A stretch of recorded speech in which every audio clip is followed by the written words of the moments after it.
Welcome again to Let's Talk Science with Pastor Dan. We're doing another short here, and I wanted to go in a little bit more detail about the concepts I spoke when I talked about evolutionary chemistry, about enthalpy and entropy. Now, these are very important chemistry concepts in terms of reactions. The value of enthalpy is either delta H or Q. The value of entropy is delta S. Enthalpy is the energy of a reaction. It's usually, in terms of reaction, expressed negative when it's exothermic. It's positive when it's endothermic. In most natural states, reactions prefer to be negative. They prefer to be exothermic, which means they prefer to be releasing energy. Delta S is preferred to be positive, and positive delta S means increased disorder. So we're going from a state to order to disorder. Think about your room.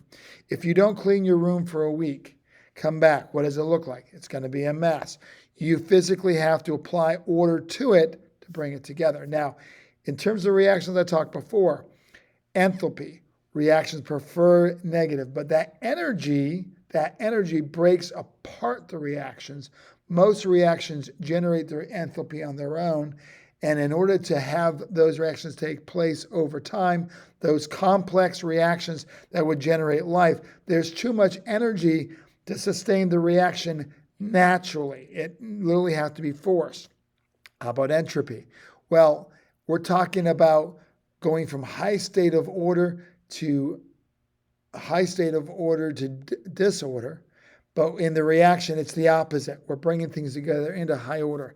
Doesn't like that.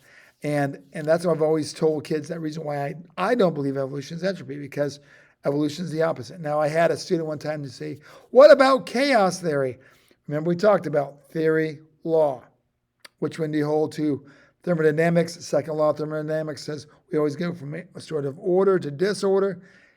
Chaos theory, well, there is some merit to it, but it would take so much that it doesn't apply. So that gives a greater explanation to those two concepts. Hopefully that helps. Take care. God bless.